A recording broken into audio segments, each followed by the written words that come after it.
এত বাহাদুরি কিসের? কোনো একটা কথা বললে আইসা এখানে আইসা পেন করে কথা বলেন, কাগজ দিয়ে দেন, হুজুর এইটা বলা যাবে না, ওইটা করা যাবে না। এগুলো টিপ পাইছেন আপনারা, কামকিয়ালি পাইছেন।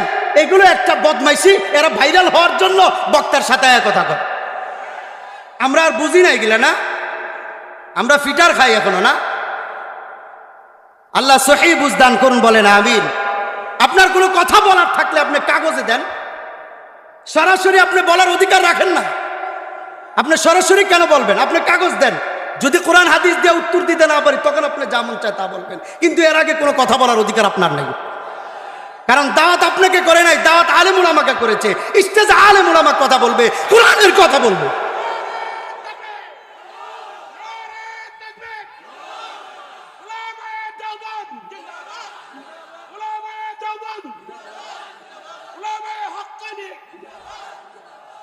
এই জন্য একটা প্রতিজ্ঞা করবেন, যত জায়গায় কোরআনের মাহফিলে যাবেন, কোরআনের পথে যারা বাধা দিবে সাথে সাথে তাদেরকে স্টেজ থেকে নামে শাস্তি করবেন। আল্লাহ সহি বুঝদান করুন, বলেন আমিন। কারো বিপক্ষে না, কারো পক্ষেও না। এটা কিন্তু খুব কষ্ট লাগে আমাদের। আল্লাহ সহি বুঝদান করুন, বলেন আমিন। বর্তমান সময়ে বক্তাদের কোনো কথা বলার সময় বক্তাদের চিন্তা থাকে ভাইরাল হওয়া, শ্রোতাদের চিন্তা থাকে একটু মাঠ গরম হওয়া অথবা একটু আনন্দ পাওয়া। উভয় দিক দিয়ে যখন খুলুসিয়াতটা উঠে গেছে, রবের রেজামন্দি উঠে গেছে, তখন মাহফিলের জায়গায় রয়ে গেছে, বক্তার জায়গায় রয়ে গেছে, শ্রোতার জায়গায় রয়ে গেছে। মাহফিল দ্বারা এমন একটা উপকার হয়, এটা আমাদের বড়রাই বলেন, আমি ছোট মানুষের মুখে বড় কথা না, আমাদের বড় আকাবির যারা এখনও আছেন তারাই বলেন, সবচেয়ে বেশি উপকার হয় ইসলাহি প্রোগ্রামগুলোতে, মসজিদের ইসলাহি প্রোগ্রামগুলোতে বেশি উপকার হয়। মাহফিলে যে উপকার হয় না তা না। মাহফিলে উপকার এটা হয়, আগে বেশির থেকে বেশি জায়গায় যাত্রার গান হতো, গান বাজনা হতো। টাঙ্গাইল মানিকগঞ্জের দিকে গেলে আমরা দেখি যাত্রার গান হয়, গান বাজনা হতে থাকে। তো সেই তুলনায় এখন গান বাজনাটা অনেকটা কমে গেছে, মাহফিলটা আস্তে আস্তে শুরু হচ্ছে। তবে একদিক দিয়ে ভালো দিক দিয়ে যেহেতু শুরু হয়েছে, এই ভালোটা আমরা ধরে রাখি এবং প্রত্যেকটা মাহফিল থেকে একটা আমল নেওয়ার চেষ্টা করি। বছরে যদি আমি 20টা মাহফিল শুনি, 20টা আমল নেব।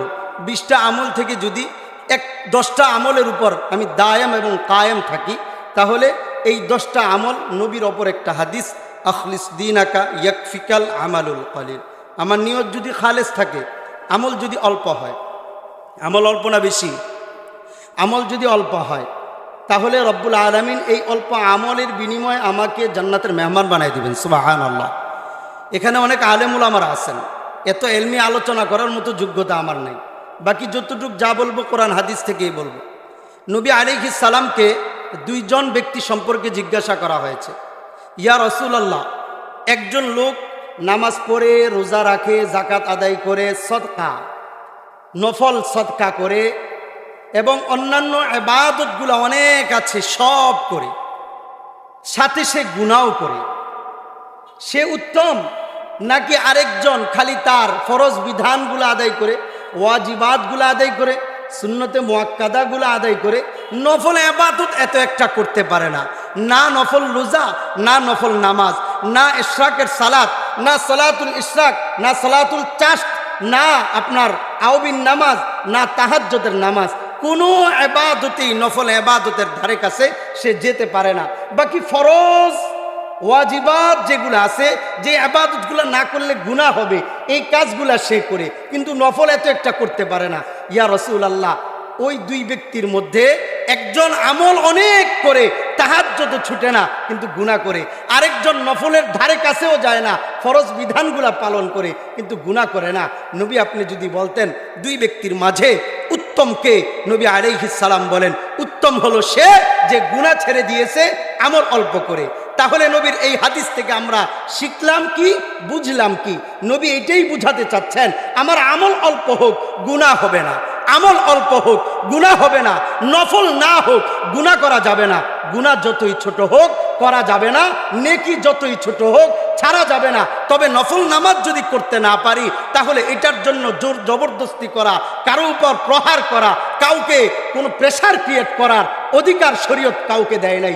আপনি ফরজের বিধান পালন না করলেন, এটার জন্য আপনাকে বুঝাবে, বাপ মা আপনাকে প্রহার করবে। নবী আলাইহিস সালামের হাদিস কি প্রমাণ করে?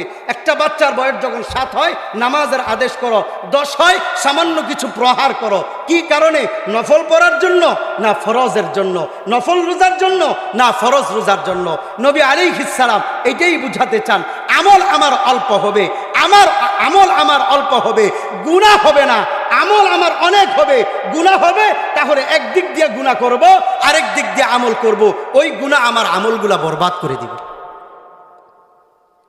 এই জন্য গান বাজনা চলে গেছে, কিন্তু আমাদের মাহফিলগুলা চলমান আলহামদুলিল্লাহ। তবে মাহফিল থেকে আমাদের কিছু শিখা, এখান থেকে কিছু নেয়া রব্বুল আলামিন আমাদেরকে তৌফিক দান করুন, বলেন আমিন। এই যে একটা অবহেলার নজরে যে আমরা একটা কিছুক্ষণ আগে আমি আপনাদেরকে বললাম যে দুরূদ পড়েন, এখানে আমরা অনেক ছাত্র তালিবুল ইলম ভাইয়েরা আছেন, হ্যাঁ, অনেক মুরব্বী বাবারা আছেন, সাধারণ মানুষরা আছেন, জেনারেলি শিক্ষিত অনেক লোকেরা আছেন। আমরা বেশিরভাগ ক্ষেত্রে দেখা যায় দুরুদের মজলিসগুলোতে আমরা দুরুদগুলা পড়তে চাই না, কেমন জানি অবহেলার নজরে আমরা বসে থাকি। অথচ দুরুদের ফজিলত এত এত এত এত এত বেশি। নবী আলাইহিস সালাম মসজিদে নববীর মধ্যে বসা, মিশকাতুল মাসাবিহের মধ্যে হাদিসটা আছে, এখানে আলেম ওলামারা যারা আছেন আপনারা জানেন। নবী আলাইহিস সালাম মসজিদে নববীতে বসা, একজন লোক আসছে, আসার পরে সাল্লা রাকাতাইন 2 রাকাত নামাজ পড়েছেন। বাদা সালাতি উনি দোয়া করতেছেন নামাজের পরে। কি দোয়া? আল্লাহুম্মা রহমনি ওয়াহদিনি ওয়াআফিনি ওয়ারযুকনি। দোয়া করছেন, আল্লাহ আমাকে মাফ করে দেন, আমাকে ক্ষমা করে দেন, আমাকে রিজিক বৃদ্ধি করে দেন। হ্যাঁ, আল্লাহর কাছে দোয়া করতেছেন, হ্যাঁ, আল্লাহ আমাকে হেদায়েতের উপর অটল রাখেন। দোয়া করলো, দোয়া করার পরে চলে যায়। আল্লাহর নবী ডাকলেন, আইয়ুহাল মুসাল্লি, হ্যাঁ মুসল্লি, এদিকে আসো। তুমি দোয়া করছো তাই না? তোমার দোয়া আল্লাহ কবুল করেন নাই, তোমার দোয়া আল্লাহ কবুল করেন নাই। কি কারণে? কারণ জিজ্ঞাসা করার আগে আরেকজন মুসল্লি আসছে, মসজিদে আইসা 2 রাকাত তাহিয়াতুল মসজিদ নামাজ আদায় করছেন। আদায় করার পরে উনিও দোয়া করতেছেন, আল্লাহুম্মা সাল্লি আলা মুহাম্মাদিনিন নাবিয়্যিল উম্মিয়্যি ওয়া আলা আলিহি ওয়া সাল্লিম তাসলিমা। অথবা আল্লাহুম্মা সাল্লি ওয়া সাল্লিম আলান নাবিয়্যিল উম্মি ওয়া আলা আলিহি ওয়া আসহাবি। নবীর উপর দুরূদ পড়ছেন। দুরূদ পড়ার পরে এরপরে দোয়া করতেছেন। নবী আলাইহিস সালাম বলেন, এই যে লোকটা দেখো, এই মুহূর্তে আল্লাহ তাআলা একজনের দোয়া কবুল করেছেন। এই যে লোকটা মসজিদ থেকে নামাজ পড়ে বের হয়ে যাচ্ছে, এই লোকের দোয়াটা রব্বুল আলামিন এখনই কবুল করে নিয়েছে। সুবহানাল্লাহ। কেন কবুল করেছেন দোয়াটা? কারণ একজন দোয়া করে চলে গেছে, কিন্তু নবীর উপর দুরূদ নাই। হ্যাঁ, নবীর উপর দুরূদ পড়ে নাই। দোয়া কবুল হওয়ার জন্য অনেকগুলো শর্তের মধ্যে একটা শর্ত হলো শুরুতে শেষে দুরূদ থাকতে হবে। হ্যাঁ, শুরুতে শেষে দুরূদ থাকতে হবে এবং প্রথমে রব্বুল আলামিনের প্রশংসা থাকতে হবে। এই জন্য নবী আলাইহিস সালাম বলেন, যখন তোমরা দোয়া করবা, দোয়ার জন্য যখন তোমরা হাত তুলবা, মা বোনদের জন্য শিক্ষা, পুরুষদের জন্য শিক্ষা। হায়াতে জিন্দিগির মধ্যে দোয়া করি না এমন কোনো মানুষ নাই। সবাই তো আমরা দোয়া করি। দোয়ার জন্য যখন আমরা হাত তুলব অথবা সিজদার মাধ্যমে যখন দোয়া করব, নবী আলাইহিস সালাম বলেন, প্রথমে আমার যেই কাজটা করতে হবে সেটা হলো ফাহমাদিল্লাহ, প্রথম রব্বুল আলামিনের প্রশংসা করতে হবে। 2 নম্বর ওয়াসাল্লি আলান নবী, 2 নম্বর নবীর উপর দুরূদ পাঠ করতে হবে। এই 2টা যদি দোয়ার মধ্যে পাওয়া যায়, আল্লাহ তাআলা তার দোয়াটা কবুল করে নেয়। সুবহানাল্লাহ। এই জন্য মজলিসের মধ্যে দেখবেন যে কোনো আলোচক আলোচনা করার আগে দুরূদ পড়ে। কি কারণে দুরূদ পড়ে? কারণ মজলিসটা আগে কবুল করাতে হবে আল্লাহর কাছে। যদি আপনার পেয়ালাটা সুন্দর হয়, খাবারের রুচি ভালো হবে। পেয়ালা যদি সুন্দর না হয়, খাবারের রুচি ভালো হবে না। ঠিক তেমনই ভাবে আমরা যে এখানে বসেছি, এটা একটা জান্নাতি পেয়ালা। এখানে বসেছি বিনিময়ে রব্বুল আলামিন জান্নাতে আপনাকে আমাকে মেহমানদারি করাবেন জান্নাতি খাবার দ্বারা। তো পেয়ালাটাকে পরিষ্কার করতে হবে, পরিচ্ছন্ন করতে হবে, মাকবুল করতে হবে, আল্লাহর প্রিয় করতে হবে। এই প্রিয়টা কেমনে করব? নবী আলাইহিস সালামের উপর দুরূদের মাধ্যমে। আল্লাহ তাআলা আমাদের সকলকে তৌফিক দান করুন, বলেন আমিন। বিষয়টা মনে থাকবে তো ইনশাআল্লাহ? হ্যাঁ, দুরুদ দোয়ার ক্ষেত্রে সর্বপ্রথম রবের প্রশংসা, 2 নম্বরে নবীর উপর দুরুদ, এরপরে আপনি যা চাওয়ার সব চান, সমস্যা নাই। আবার শেষ করার আগে নবীর উপর দুরুদ, এরপরে দোয়া শেষ করেন। আল্লাহ তাআলা নবীর মাধ্যমে জানান দেন, আল্লাহ তাআলা আমাদের দোয়াগুলো কবুল করবেন। সুবহানাল্লাহ। তো যাই হোক, সূরাত বনী ইসরাঈলের আমি 65 এবং 64 নং আয়াত তেলাওয়াত করেছি। আল্লাহ রাব্বুল আলামিন কোরআনের মধ্যে বিভিন্ন জায়গায় কখনো মুমিনদেরকে ডাইকে কিছু বলেন, আবার কখনো কখনো নবীদেরকে ডাইকে কিছু বলেন, আবার কখনো কখনো পুরা উম্মাহকে ডাইকে কিছু বলেন। হ্যাঁ, যেমন ইয়া আইয়ুহাল্লাযীনা আমানুত্তাকুল্লাহ, মুমিনদেরকে ডাকতেছেন। ইয়া বানি আদম, বনি আদমদেরকে ডাকতেছেন, মানুষদেরকে ডাকেন, কোন নবীকে ডাইকা বলতেছেন। কিন্তু এই জায়গায় রব্বুল আলামিন সরাসরি শয়তানকে বলতেছে। কাকে? শয়তানকে বলতেছে কি? ওয়াস্তাফজিজ মানিস্তাতা'তা মিনহুম বিসাউতিক। ও শয়তান, হ্যাঁ, শয়তান মানে ইবলিস, পুরা শয়তানদের সর্দার যে, যার নাম ইবলিস, ইবলিসকে বলতেছে ওয়াস্তাফজিজ মানিস্তাতা'তা মিনহুম বিসাউতিক। ও ইবলিস শোন, তুই তোর আওয়াজের মাধ্যমে, বিসাউতিক, তুই তোর আওয়াজের মাধ্যমে মানুষদেরকে, উম্মাহকে হেদায়েত থেকে দূরে সরায় আনে, হেদায়েত থেকে দূরে সরায় আনে। কথাগুলা মনোযোগ সহকারে বুঝবেন এবং শুনবেন। হ্যাঁ, অর্থটা আগে বুঝেন। রব্বুল আলামিন ইবলিসকে বলতেছে, তুই তোর আওয়াজ দিয়া মানুষদেরকে হেদায়েত থেকে দূরে সরায় দে। ওয়াস্তাফজিজ মানিস্তাতা'তা মিনহুম বিসাউতিক, যদি তুই তোর আওয়াজ দ্বারা না পারস তাহলে ওয়াজিলিব আলাইহিম বিখাইলিক ওয়া রাজিলিক, তোর পদাতিক বাহিনী। হ্যাঁ, একটা মানুষের যেমন পদাতিক বাহিনী আছে, সৈন্য বাহিনী আছে, আবার দেখা যায় এই ঘোড়া আছে, এগুলার মাধ্যমে, হ্যাঁ, অশ্বারোহী বাহিনী আছে, এগুলার মাধ্যমে দেখা যায় মানুষ যুদ্ধের ময়দানে যায়। তো আল্লাহ তাআলা শয়তানকে বলতেছে, তুই তোর আওয়াজের মাধ্যমে অথবা তোর পদাতিক বাহিনীর মাধ্যমে অথবা অশ্বারোহীর মাধ্যমে তুই মানুষদেরকে হেদায়েত থেকে বঞ্চিত করে রাখ। ওয়াস্তাফজিজ মানিস্তাতা'তা মিনহুম বিসাউতিক ওয়াজিলিব আলাইহিম বিখাইলিক ওয়া রাজিলিক, এটা হলো 2 নম্বর।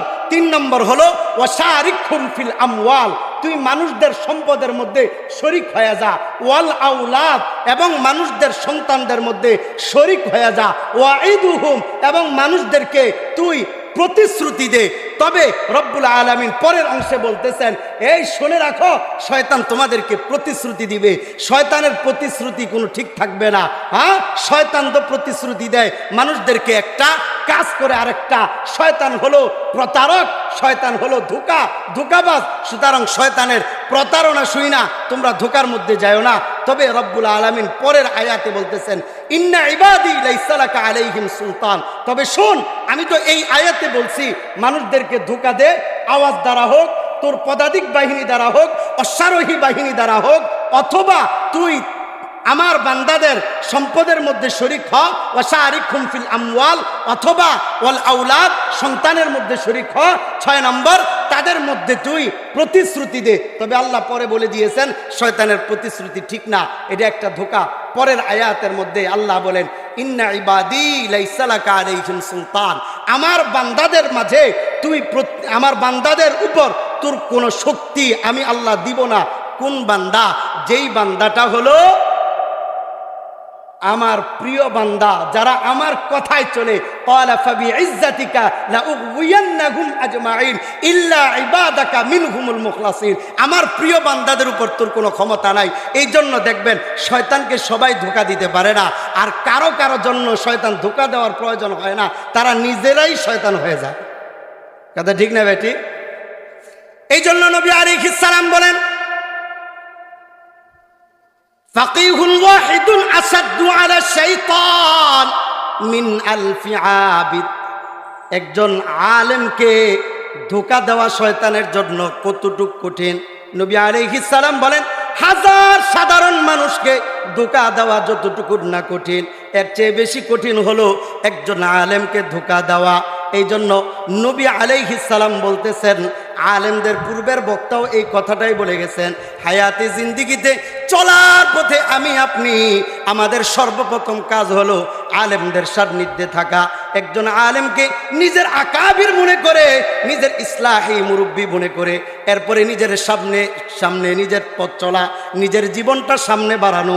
অন্যথায় যেই কোনো মুহূর্তে শয়তানের ধোকায় পড়ে, আমি হোক আপনি হোক, যে কোনো ব্যক্তি ধোকার মধ্যে পড়ে ধ্বংস হয়ে যেতে পারে। এই জন্য রব্বুল আলামিন বলতেছেন, শয়তান তুই ধোঁকা দে, তবে সবাইকে ধোঁকা দিতে পারবি না, আমার প্রিয় বান্দাদেরকে ধোঁকা দিতে পারবি না। তবে আল্লাহ তাআলা যে বলতেছেন ধোঁকা দিবে, কিসের মাধ্যমে ধোঁকা দিবে? এক নম্বর হলো বিসাউতিক, আওয়াজের মাধ্যমে। আওয়াজ বলতে কি? সকল তাফসীরে কিতাবের মধ্যে আওয়াজ দ্বারা উদ্দেশ্য হলো আল গিনা, যেটা আমরা হাদিসের ভাষায় পাই, আল গিনা ইউনবিতুন নিফাক কামা ইউনবিতুল মাউজ জার। হ্যাঁ, গান বাজনা এটা হলো এমন যেটা মানুষের অন্তরের মধ্যে নিফাকি কালি বৃদ্ধি করে। আল্লাহ তাআলা শয়তানকে বলতেছেন, গান বাজনার মাধ্যমে মানুষদেরকে তুমি ধোঁকা দাও। এখন দেখবেন যুবকরা গান বাজনার প্রতি আসক্ত হয়ে গেছে। এলাকার মানুষগুলা গান বাজনার প্রতি আসক্ত হয়ে গেছে। হ্যাঁ, মাহফিলগুলোর মধ্যে মানুষ তো হয় আলহামদুলিল্লাহ, কিন্তু এখানে যে আমাদের বাংলাদেশের বড় বড় দুইজন ব্যক্তি আসতেছেন, বড় মাপের দুইজন বক্তা আসতেছেন। হ্যাঁ, আলেম তো অনেক বড় বড় অনেকে আছেন, বাকি বক্তার লাইনে বড় বড় দুইজন বক্তা আসতেছেন, মশহুর দুইজন বক্তা আসতেছেন। যে পরিমাণ মানুষ, এমন যদি একজন মশহুর কোনো গায়ক গায়িকা আসতো, তাহলে প্যান্ডেল এমন আরো 4টা লাগতো। কথা ঠিক না ভাই? ঠিক। কারণ শয়তানের প্রথম হাতিয়ার কি? গান বাজনা। শয়তানের প্রথম হাতিয়ার কি? গান বাজনা। গান বাজনার মাধ্যমে মানুষদেরকে ধোঁকা দেয়, যুবকদেরকে ধোঁকা দেয়। এই জন্য দেখা যায় রাস্তা দিয়ে হাঁটার সময় অথবা গাড়ি ঘোড়া দিয়ে চলার সময়, রিক্সাওয়ালা অথবা ভ্যান গাড়ি চালায়, তার কানের মধ্যে হেডফোন ইয়ারফোন লাগিয়ে রাখে। যুবকের কানের মধ্যে হেডফোন ইয়ারফোন লাগিয়ে রাখে। আপনি যদি ইয়ারফোনটা খুলে অথবা হেডফোনটা খুলে যদি আপনি শুনেন সে কি শুনতেছে, সে কোনো কোরআনের তেলাওয়াত শুনে না, অথবা ইসলামী গায়কের কোনো গজল বা হাবনা শোনে না, সে গান বাজনা শুনতেছে। যত বেশি যুবক যুবতী গান বাজনা শুনবে, ততদিন পর্যন্ত যুবকের অন্তরে ঈমান আসবে না, ঈমানের নূর আসবে না। আর ঈমানের নূর যতদিন পর্যন্ত আমার অন্তরে না আসবে, আমার আপনার অন্তরে না আসবে, ততদিন পর্যন্ত আমল ভালো লাগা এই জিনিসটা আমি আপনি বুঝবো না। গান বাজনা থেকে আমার বাঁচতে হবে, আপনার বাঁচতে হবে, প্রত্যেকটা যুবককে বাঁচতে হবে, প্রত্যেকটা পরিবারকে বাঁচতে হবে। শুধু গান বাজনা নয়, আম্মা জান আয়েশা রাদিয়াল্লাহু তাআলা আনহা হুজরাখানায় বসে আছেন। ওই মুহূর্তে একটা মহিলা তার বাচ্চা নিয়ে আসছে। বাচ্চার পায়ের মধ্যে নূপুর পরা। আমাদের মা বোনরা দেখা যায় ছোট ছোট বাচ্চারা নূপুর পরে কি পরে না? নূপুর পরে না, ঝুনঝুনি আওয়াজ হয়। আম্মা জান আয়েশা রাদিয়াল্লাহু তাআলা আনহা তার পায়ের মধ্যে নূপুর দেখে আম্মা জান আয়েশা বললেন, তুমি যতক্ষণ পর্যন্ত নূপুরটা না খুলবা, ততক্ষণ পর্যন্ত তুমি আমার ঘরে প্রবেশ করতে পারবা না। কারণ নবী আলাইহিস সালাম বলেছেন, যেই ঘরের মধ্যে নূপুর থাকবে, ঘন্টি থাকবে, গান বাজনা থাকবে, গান বাজনার যন্ত্র থাকবে, সেই ঘরের মধ্যে রহমতের ফেরেশতা প্রবেশ করে না। নাউযুবিল্লাহ। রহমতের ফেরেশতা প্রবেশ করে না। আর যেই জায়গায় রহমত আসবে না, সেই জায়গায় কি শান্তি আসবে? জোরে বলেন, শান্তি আসবে? কোরআন খুলে দেখেন 16 নং পারা, রব্বুল আলামিন বলেন, ওয়ামান আরাদা আন যিকরি ফাইন্না লাহু মাঈশাতান দনকা ওয়া নাহশুরুহু ইয়াউমাল কিয়ামাতি আ'মা। যতদিন পর্যন্ত উম্মত কোরআন থেকে দূরে চলবে, নবীর হাদিস থেকে দূরে সরে যাবে, রহমত থেকে দূরে সরে যাবে, বঞ্চিত হয়ে যাবে, তখন থেকে বান্দার জীবনযাত্রা কঠিন হয়ে যাবে। দেখেন না কত জুলুম আমাদের উপর আসে, সবাই জুলুম মেনে নেয়। গতকালকেও আপনাদের কিশোরগঞ্জে মাহফিল ছিল, তো আসার পথে আমাকে একজন বলতেছে, হুজুর আপনার কাছে আমার একটা প্রশ্ন হলো, এই যে মানুষগুলা কত নির্যাতনের মধ্যে আছে, প্রতিদিন নিত্য পণ্যের দাম যেইভাবে ঊর্ধ্বগতি হচ্ছে, সাধারণ মানুষগুলা দেখা যায় বাজারে গিয়া চোখের পানি ছাড়া অন্য কোনো উপায় থাকে না। যারা মধ্যবিত্ত অথবা উপর লেভেলের কোনো মানুষ, তারাও দেখা যায় রাস্তার মধ্যে সিরিয়াল ধরে ট্রাক থেকে চাউল কিনে, ডাল কিনে, তেল কিনে। কি কারণে এত সমস্যা বাংলার জমিনে? এত সমস্যা তো আমার জন্মের পরে এই পর্যন্ত 35 বছরে এমন পরিস্থিতি আমি দেখি নাই। তারপরেও মানুষ কেন মুখ খোলে না? মুখ খুলতে পারে না, কারণ হলো মানুষের জবানটা বন্ধ হয়ে গেছে। কারণ ঈমানি শক্তি তার অন্তরে ছিল। আগে ঈমানি শক্তি যেই পরিমাণ ছিল জালেমের বিরুদ্ধে দাঁড়াতে পারত, এখন ঈমানি শক্তি কমে যাওয়ার কারণে আল্লাহ তাআলা জীবনযাত্রাকে সংকীর্ণ করে দিয়েছে। এই জন্য জালেমের জুলুমের মধ্যে থাইকা জালেমের হাতে মার খায়, তারপরে উম্মত কিছু বলতে পারে না। কি জন্য বলতে পারে না? তার ঈমানি নুন নাই। আর জালেম এই দিক দিয়া আঙ্গুল ফুলে কলা গাছ হয়। এটা কোনো ব্যক্তির দোষ দিলে চলবে না, এটা সর্বপ্রথম দোষ আমার আপনার দিতে হবে। কথা ঠিক না বেটি? সর্বপ্রথম আমার আপনার দোষ দিতে হবে। এটা আমার আপনার আমলের মধ্যে কি পরিমাণ ঘাটতি।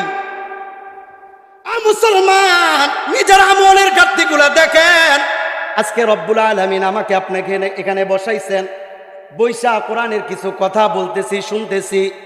এই যে রব্বুল আলামিন সুস্থ করে আমাদেরকে বসাইয়া এখানে যে কথাগুলো শোনার তৌফিক দিচ্ছেন, এই যে শক্তিটা দিচ্ছেন, এটা কি আমার আপনার দেওয়া শক্তি না রব্বুল আলামিনের শক্তি?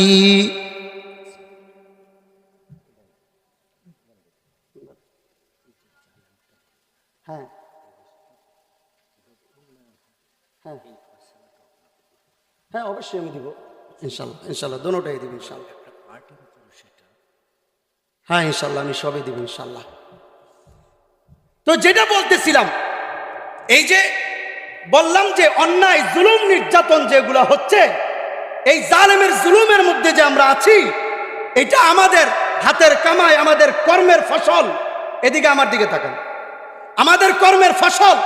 যেই দিন থেকে আমরা আমাদের আমলের উন্নতি করব, আমরা আমাদের আমলের তারাক্কি হবে, ঈমানের তারাক্কি হবে, সেই দিন থেকে আমরা আমাদের জীবনযাত্রা আগের মতো আগের দিক দিয়ে ফিরে যাব। রব্বুল আলামিনের কাছে দোয়া করতে হবে, রব্বুল আলামিনের কাছে চাইতে হবে। দোষ তো আমাদেরও আছে, দোষ প্রশাসনেরও আছে, দোষ রাষ্ট্রপ্রধানেরও আছে। যখন রব্বুল আলামিনের কোরআন প্রমাণ করে কুল হুয়াল কাদিরু আলা আইয়াবাস আলাইকুম আযাবাম মিন ফাওকিকুম আও মিন তাহতি আরজুলিকুম আও ইয়ালবিসাকুম শিয়াআন ওয়া ইউযীকা বা'দাকুম বা'সা বা'দ। রব্বুল আলামিন কি বলেন?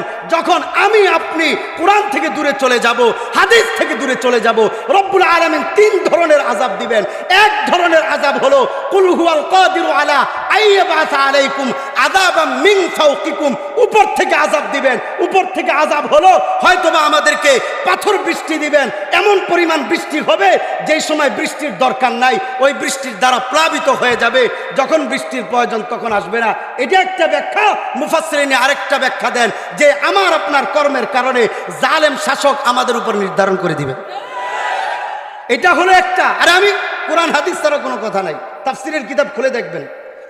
দুই নম্বর হলো ইয়াবাস আলাইকুম আযাবাম মিন ফাওকিকুম আও মিন তাহতি আরজুলিকুম, নিজ দিক দিয়ে আযাব আসবে। নিজ দিক দিয়ে আযাব মানে হলো আমাদের অধীনস্থ যারা আছে, অধীনস্থ যারা আছে, এই অধীনস্থ আমাদের কথা শুনবে না।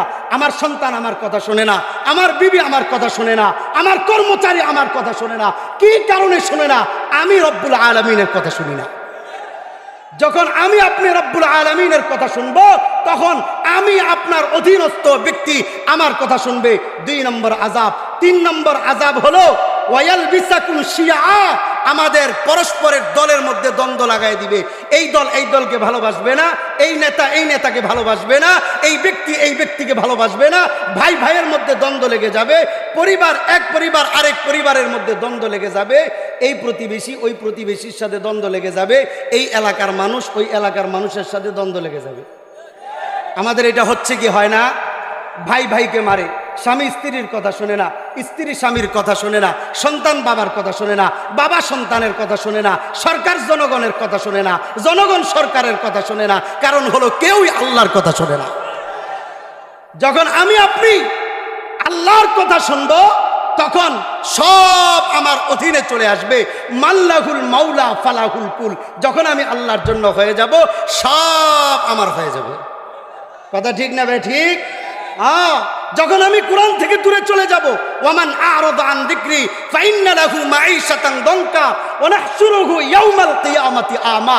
আমি কোরআন থেকে দূরে চলে যাব, জীবন অবস্থা সংকীর্ণ হয়ে যাবে। সব আমাদের জীবন চলাচলের লাখ টাকা কামাই করবে, শান্তি নাই। হ্যাঁ, আর যারা অল্প টাকা কামাই করে তাদের তো শান্তির কোনো খোঁজে নাই, সব জায়গায় অশান্তি, জীবন সংকীর্ণতার মধ্যে চলতেছে। কি কারণে? আমরা কোরআন থেকে দূরে চলে গেছি। কেমন মেসাল একটা দেই, রব্বুল আলামিন তো কোরআনের মধ্যে বলেন ইন্নামা ইয়াখশাল্লাহা মিন ইবাদিহিল উলামা। নবী বলেন আল উলামা ওয়ারাসাতুল আম্বিয়া। কোরআন বলে আলেম উলামারা আল্লাহকে বেশি ভয় করে। নবী বলে আমার পরে আমার ওয়ারিস যারা হবে, আমার দায়িত্ব যারা পালন করবে, এরা হলো ওয়ারিস। এই যে দুইটা হাদিস, কোরআন বলে আলেম উলামা আল্লাহকে ভয় করে, আর আমরা আলেম উলামাদেরকে ক্রিটিসাইজ করি। তাদেরকে ধরতে পারলে আনন্দ লাভ করি, তাদেরকে কারাগারে ঢুকাতে পারলে মনের মধ্যে শান্তি আসে।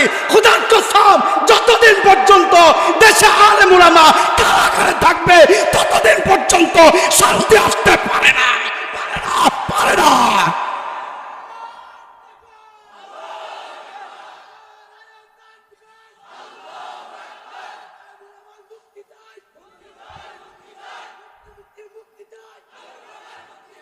আমাদের দাবি, আমাদের একটা দাবি সব জায়গায় আমি বলি। গতকালকেও শাহেদুল মাদ্রাসায় মাহফিল ছিল, শাহেদুল মাদ্রাসা, ওখানেও জুনায়েদ আল হাবিব সাহেব আজকে বয়ান করতেছেন, খুরশেদ আলম কাসিমি সাহেব ওখানেও বয়ান করতেছেন, এখানে বয়ান করে হুজুর এখানে আসবে।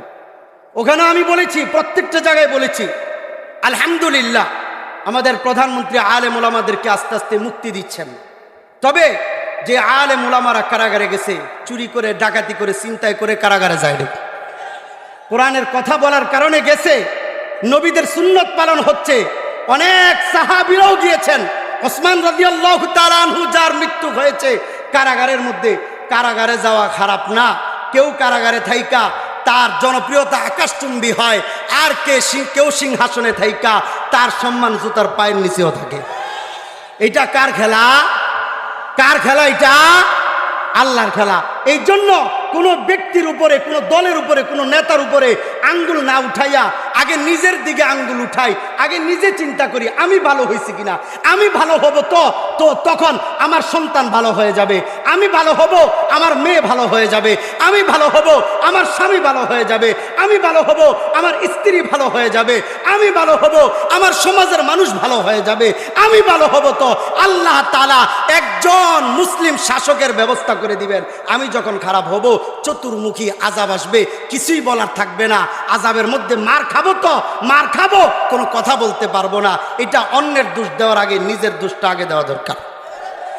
কথা ঠিক না ভাই? ঠিক তো। যাই হোক, বলতেছিলাম রব্বুল আলামিন বলতেছেন ওয়ামান আ'রাদা আন যিকরি ফাইন্না লাহু মাঈশাতান দানকা ওয়া নাহশুরুহু ইয়াউমাল কিয়ামাতি আমা।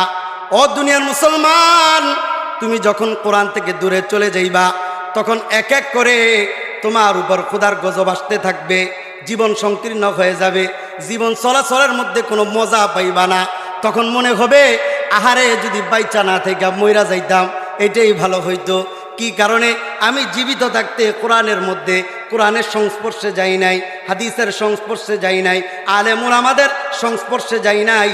এই জন্য দেখা যায় আমি সব সময় শয়তান আমাকে ধোঁকা দিয়া শয়তানের পথে রাইখা দেয়। এই জন্য রব্বুল আলামিন শয়তানকে বলতেছে, ও শয়তান, তুই তোর গান বাজনার মাধ্যমে, তোর আওয়াজ তথা গান বাজনার মাধ্যমে মানুষদেরকে তুই ধোঁকা দে। তবে কতক্ষণ ধোঁকা দিতে পারবি?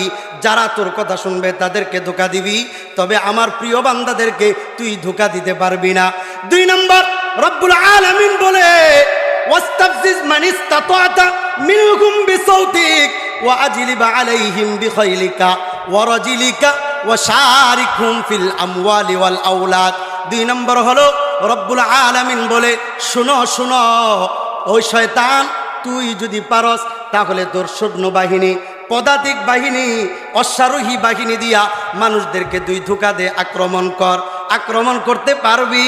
আজকে তোমার ক্ষমতা আছে, আজকে তোমার অশ্বারোহী বাহিনী আছে, আজকে তোমার পদাতিক বাহিনী আছে, সব বাহিনী তোমার কথায় ওঠে আর বসে। মনে রাখো, কবরে যখন রাখা হবে তখন তোমার সাথে কোনো বাহিনী যাবে না, তখন তোমার সাথে কোনো দল থাকবে না, তখন তোমার সাথে তোমার রব থাকবে। কথা ঠিক না বেটি? আজকে যদি আমি রবকে রাজি করতে পারি, রবের রেজামন্দি যদি পুরাপুরি আমি পালন করতে পারি, তাহলে দেখা যাবে আমার জন্য কবরেও শান্তি, এখনো শান্তি, হাসরও শান্তি, সব জায়গায় শান্তি। আর যদি আমি রবের কথা না শুনি, শয়তানের কথা মতো যদি চলি, তাহলে কোথাও আমি শান্তি খুঁজে পাবো না। এই জন্য রব্বুল আলামিন বলে, এই তুই যেমনে পারস এমনে মানুষদেরকে ধোঁকা দে, ধোঁকা দিতে পারো, সমস্যা নাই। ওয়াশারিকহুম ফিল আমওয়াল, তুই মানুষের সম্পদের মধ্যে শরিক হয়ে যা। এখন প্রশ্ন হতে পারে, শয়তান মানুষের সম্পদের মধ্যে শরিক কেমনে হয়? মুফাসসিরিন কেরাম এই আয়াতের ব্যাখ্যায় বলেন, যখন আমার আপনার সম্পদ কোরআনের পক্ষে খরচ হবে, আমার আপনার সম্পদ যখন হাদিসের পক্ষে খরচ হবে, আমার আপনার সম্পদ যখন ফি সাবিলিল্লাহ খরচ হবে, আল্লাহর রাস্তায় খরচ হবে, এটা হবে আল্লাহর রাস্তায়, এটা হবে নবীর রাস্তায়। যখন আমার আপনার সম্পদগুলা গান বাজনায়, যাত্রার গানে, গুনাহের কাজে খরচ হবে। আপনি একটা টিভি কিনে দিলেন, বড় একটা টিভি, গান বাজনা শুনবে। ছেলে একটা মোবাইল চাইছে, টাচ মোবাইল কিনে দিলেন। ছেলে টাচ মোবাইল দিয়ে কি করে না করে এটার কোনো খবরে নাই। তো আপনি গুনাহের যন্ত্র যখন কিনে দিলেন, আপনার টাকাটা যখন গুনাহের কাজে ব্যবহার হয়েছে, তখন আপনি মনে করবেন যে আপনার সম্পদের মধ্যে শয়তান শরিক হয়ে গেছে। 2 নম্বর, ওয়াল আউলাদ, সন্তান। আল্লাহ তাআলা শয়তানকে বলছে, ওই শয়তান তুই মানুষের সন্তানের মধ্যে শরিক হয়ে যা। এখন আমার আপনার সন্তান যদি কোরআনের পথে না থাকে, হাদিসের পথে না থাকে, তাহলে বুঝতে হবে আমার আপনার সন্তানের মধ্যে শয়তান শরিক হয়ে গেছে। শয়তান যদি আমার আপনার সন্তানের মধ্যে শরিক হয়ে যায়, আর শয়তান যদি আপনার আমার সন্তানকে, আপনার আমার স্বামীকে, আপনার আমার স্ত্রীকে, আপনার আমার বাবা মাকে যদি শয়তান তার মুরিদ বানিয়ে ফেলে, তাহলে এই সন্তান জীবনে বড় হোক, মৃত্যুর আগ পর্যন্ত কোরআনের পথে থাকবে না। কারণ হলো শয়তান তাকে মুরিদ বানিয়ে ফেলছে। এই জন্য আল্লাহ তাআলা পরের অংশে বলতেছে, ওয়াইদুহুম, প্রতিশ্রুতি দে তাদেরকে যে এই দুনিয়ার জিন্দিগি 2-4 দিনের জিন্দিগি, আনন্দ করো, ফুর্তি করো, সমস্যা কাটাও। আরে পরকালের কিসের কবর, কিসের হাসর, কিসের ফুলসিরাত, কিসের মিজান, এগুলা কিছুই নাই, এগুলা সব ফাও। আসল হলো দুনিয়া। এই জন্য খাও দাও, ফুর্তি করো, জীবনটা ভালোভাবে কাটাও, এটার স্লোগান দিয়া অনেকে জীবন চালায়। আহারে এই দুনিয়ার জিন্দিগি এটা তো হলো কয়েকদিনের জিন্দিগি। হাসরের ময়দানে আমি আপনি যতদিন থাকবো, কোরআন কি প্রমাণ করে? ইন্না আরসালনা নূহান ইলা কওমিক আন আনযির কওমাক, এটা না সম্ভবত সূরাতুল মাআরিজে, সাআলা সাইলুন বিআযাবিন ওয়াকি' লিল কাফিরিনা লাইসা লাহু দাফি' মিনাল্লাহি যিল মাআরিজ তা'রুজুল মালাইকাতু ওয়ার রূহু ইলাইহি ফি ইয়াউমিন কান মিকদারুহু 50 আলফ সানা। রব্বুল আলামিন বলেন 50,000 বছর। হাসরের ময়দান, হাসরের দিনটা হবে 50,000 বছর। আর আমরা বাঁচবো কয়দিন? 2-4 হাজার বছর। কথা বলেন, 2-4 হাজার বছর। আবার এত বাহাদুরি কিসের? এত বাহাদুরি কিসের? কোন একটা কথা বললে আইসা এখানে আইসা পেন করে কথা বলেন, কাগজ দিয়ে দেন, হুজুর এইটা বলা যাবে না, ওইটা করা যাবে না। এগুলো টিপ পাইছেন আপনারা, কামজ্ঞানী পাইছেন। এগুলো একটা বদমাইশি, এরা ভাইরাল হওয়ার জন্য বক্তার সাথে কথা কয়। আমরা আর বুঝি না এগুলা, না আমরা ফিটার খাই এখনো না। আল্লাহ সহিহ বুঝদান করুন, বলেন আমিন। আপনার কোনো কথা বলার থাকলে আপনি কাগজে দেন, সরাসরি আপনি বলার অধিকার রাখেন না। আপনি সরাসরি কেন বলবেন? আপনি কাগজ দেন। যদি কোরআন হাদিস দিয়ে উত্তর দিতে না পারি, তখন আপনি যা মন চায় তা বলবেন, কিন্তু এর আগে কোনো কথা বলার অধিকার আপনার নেই। কারণ দাওয়াত আপনাকে করে নাই, দাওয়াত আলেম উলামাকে করেছে। স্টেজে আলেম উলামা কথা বলবে, কোরআনের কথা বলবে।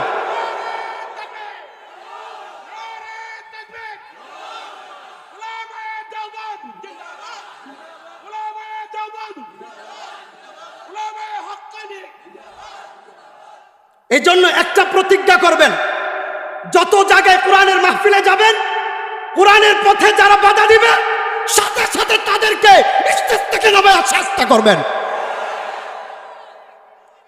আল্লাহ সহিহ বুঝদান করুন, বলেন আমিন। কারো বিপক্ষে না, কারো পক্ষেও না। এটা কিন্তু খুব কষ্ট লাগে আমাদের। আল্লাহ সহিহ বুঝদান করুন, বলেন আমিন। তো যেটা বলতেছিলাম, রব্বুল আলামিন শয়তানকে বলতেছে যে বিভিন্নভাবে মানুষদেরকে ধোঁকা দে, তবে সবাইকে ধোঁকা দিতে পারবি না।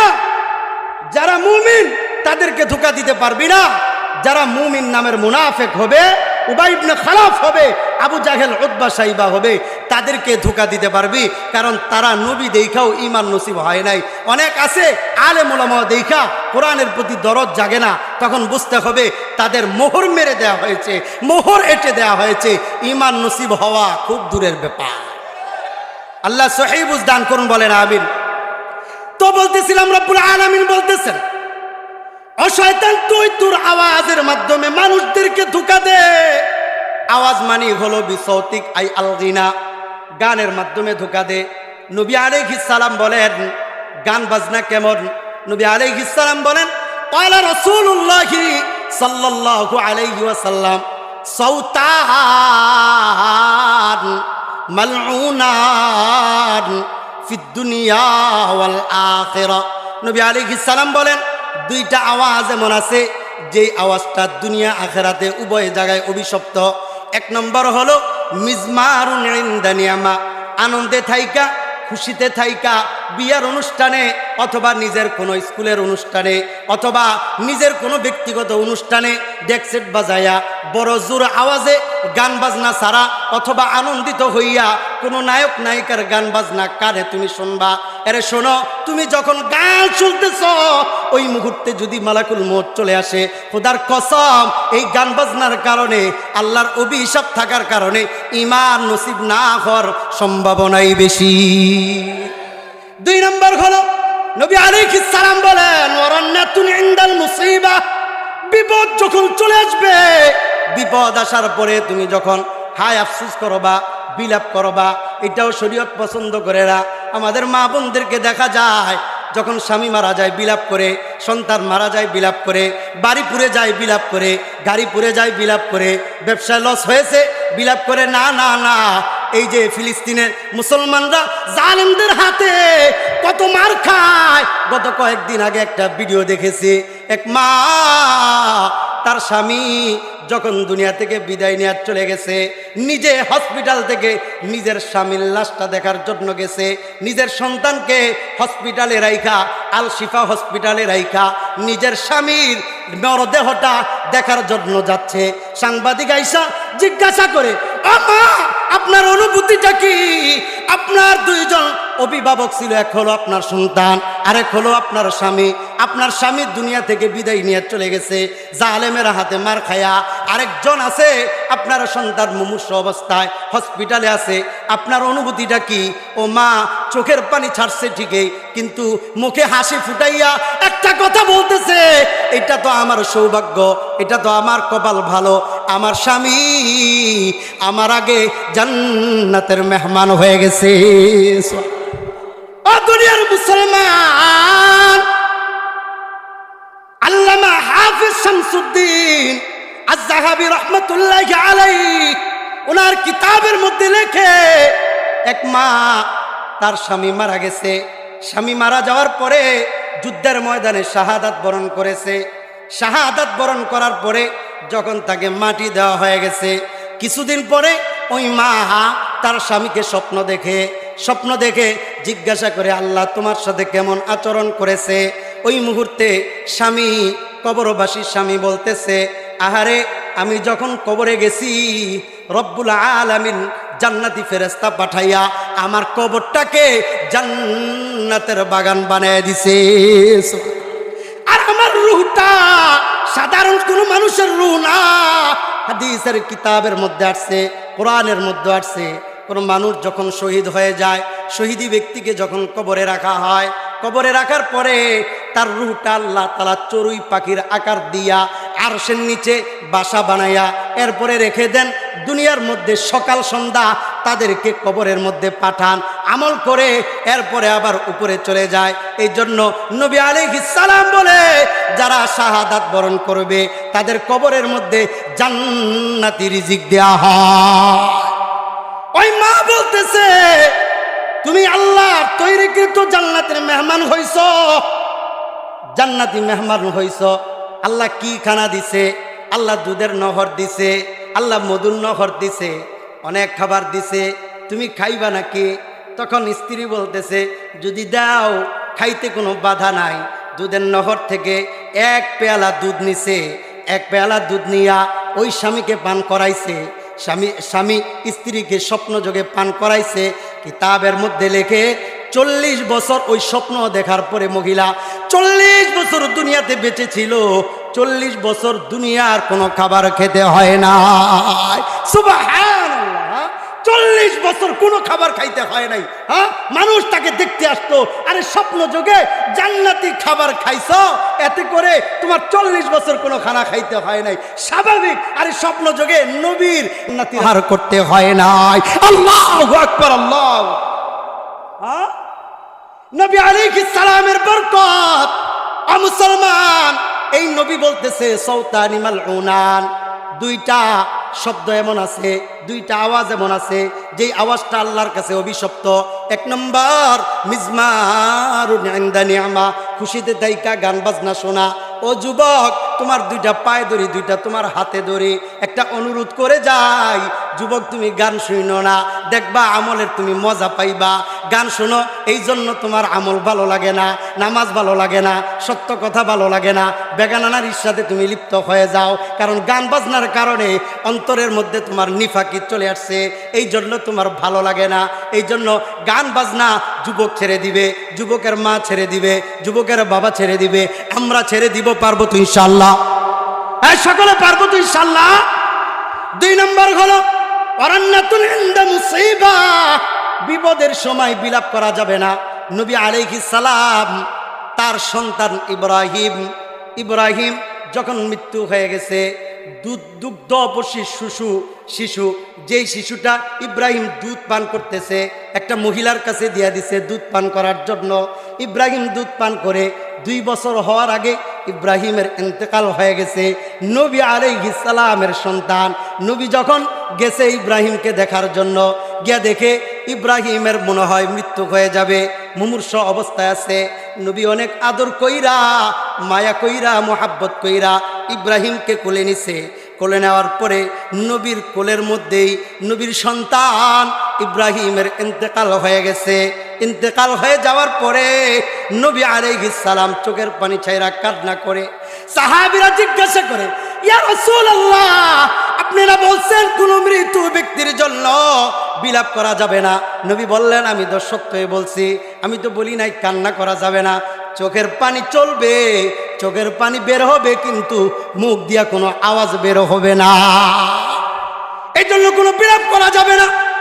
মুমিন মুসলমান, সময় কখন হবে, কোন সময় গান বাজনা ছাড়বো, কোন সময় জিকির আজগার ধরবো, কোন সময় কোরআন তেলাওয়াত শুনবো, কালকে পরশু তরশু বাঁচবো, যে নিশ্চয়তা কোথায়? রব্বুল আলামিন তো বলে, ওয়া হুয়াল্লাযী ইয়াতাওয়াফাকুম বিল-লাইল ওয়া ইয়া'লামু মা জারাহতুম বিন-নাহার সুম্মা ইয়াবআথুকুম ফীহি লিইউকযা আজালুম মুসাম্মা। নবী আলাইহিস সালাম বলতেছে, আল্লাহ তাআলা কোরআনের মধ্যে বড় চমৎকার বলতেছে, এই রাত্রে যখন তুমি ঘুমায়া যাও, জানো তোমার রূহটা কই চইলা যায়?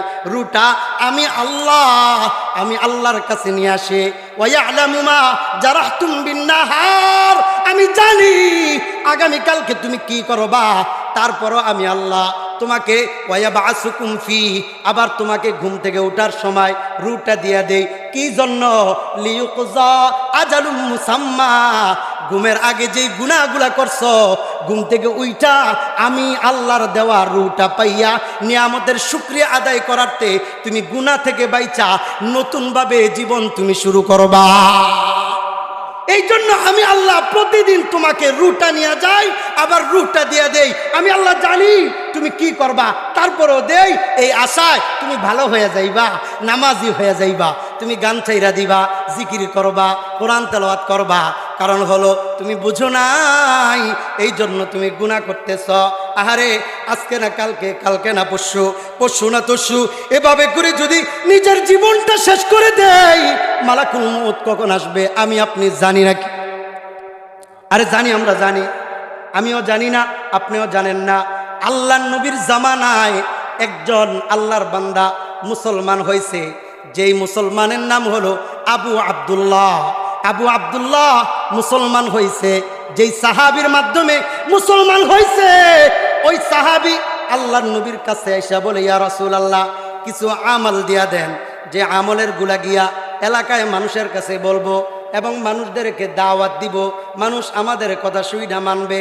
নবী বলেন এই আমল দিয়া দিলাম, কালিমার দাওয়াত দিবা, নামাজের দাওয়াত দিবা, রোজার দাওয়াত দিবা, জাকাতের দাওয়াত দিবা। সাহাবীরা বিভিন্ন দিক দিগন্তে চলে গেছে, বিভিন্ন প্রান্তে চলে গেছে। একজন সাহাবী তাকে দাওয়াত দিছে, ইসলাম কবুল করে নিছে।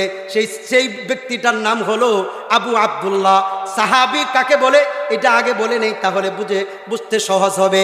সাহাবী বলে ওই ব্যক্তিকে যে ইমানি হালতে নবীকে ভালোবাসার নজরে দেখছে তাকে বলে সাহাবী। যদি নবীর জামানায় কেউ ঈমান আনে নবীকে দেখতে না পারে সে কিন্তু সাহাবী হতে পারে না। এই জন্য সাহাবী গিয়া দাওয়াত দিতেছে অপর একজন ব্যক্তিকে, তখনও নবী হায়াতে আছেন। ওই ব্যক্তির এখনো সুযোগ ছিল যে নবীকে দেখা সে মুসলমান হয়েছে, নবীকে দেখা সাহাবীর মর্যাদা অর্জন করবে। সবাই কিন্তু সাহাবীর মর্যাদা অর্জন করতে পারে না, কারণ যারা সাহাবী হবে আল্লাহ তাআলা তাদের জন্য বলতেছেন লাহুম মাগফিরাতুন ওয়া আজরুন আযীম। যারা সাহাবী তাদের ব্যাপারে রব্বুল আলামিন সার্টিফিকেট দেয়, উলাইকা হুমুল মুমিনুনা হাক্কা। যারা সাহাবী তাদের ব্যাপারে আল্লাহ তাআলা সার্টিফিকেট দেয় রাদিয়াল্লাহু আনহুম ওয়া রাদওয়ান। সাহাবীর প্রতি আমি আল্লাহ রাজি, তারাও রাজি। কিন্তু নবীর জামানায় ঈমান আনছে, সাহাবী হতে পারে নাই। কি কারণে? কারণ হলো বলছে আজকে না কালকে, কালকে না পরশু, পরশু না তরশু, এভাবে সময় ক্ষেপণ করছে, নবীর কাছে আসতে পারে নাই। অথচ মদিনা থেকে ওই ব্যক্তির বাড়ি হলো 8 দিনের দূরত্ব। অন্যান্য সাহাবীরা বলতেছে যেই নবীর প্রতি ঈমান আনছ নবীকে দেখতে পারো নাই, নবী এখনো মদিনায় আছে, নবীকে দেইখা সাহাবী হওয়ার মর্যাদা তুমি নিয়ে নাও। ওই ব্যক্তি বলতেছে আগামীকালকে যাবো, আগামী সপ্তাহে যাবো, পরের সপ্তাহে যাবো। এভাবে বলতে বলতে 1-2 বছর অতিবাহিত হয়ে গেছে। এরপরে রওনা দিছে নবীকে দেখতে যাবে। কয় দিনের দূরত্ব বলছি? 8 দিনের দূরত্ব মদিনা থেকে। ওই ব্যক্তির বাড়ি হলো 8 দিনের দূরত্ব। ওই বাড়ি থেকে রওনা দিছে 7 দিন পায়ে হেঁটে, 7 দিন পায়ে হেঁটে এসে জুলহুলাইফা। মদিনাবাসীর কেউ যখন উমরার নিয়ত করে তখন তার ইহরাম বাঁধতে হয় জুলহুলাইফা থেকে। আমাদের বাংলাদেশ থেকে যারা ইহরামের নিয়ত করে তারা ইয়ালামলাম থেকে, তায়েফ থেকে যারা আসে তাদের হলো কর্নে মানাজিল থেকে। তো মদিনা থেকে যারা উমরার নিয়ত করবে তারা জুলহুলাইফা থেকে ইহরাম বাঁধবে। জুলহুলাইফা বড় একটা পাহাড়, ওখানে পাহাড় আছে, যারা গিয়েছেন তারা দেখেছেন। ওই পাহাড়ে দাঁড়াইলে আল্লাহর নবীর মসজিদে নববীর সবুজ গম্বুজটা দেখা যায়। ওখানে দেখা যারা হাজী সাহেব মক্কা থেকে মদিনায় যায় ওই জায়গা থেকে নবীর সবুজ গম্বুজটা দেখা চোখের পানি ছেড়ে দেয়। নবীর ভালোবাসা মোহাব্বত নিয়ে দুরূদ পড়তে থাকে। আল্লাহুম্মা সাল্লি আলা মুহাম্মাদ আনজিলহুল মাকআদাল মুকাররাবা ইনদাকা ইয়াউমাল কিয়ামা। নবী বলেন এই দুরূদটা কেউ যদি পড়ে আমি নবীর উপর তার জন্য সুপারিশ করা ওয়াজিব হয়ে যায়। সুবহানাল্লাহ। জুলহুলাইফা নামক জায়গা 7 দিন হেঁটে জুলহুলাইফা নামক জায়গায় আসছে। আসার পরে পাহাড়ের উপরে দাঁড়ায় দেখে একটা কাফেলা মদিনা থেকে আসতেছে।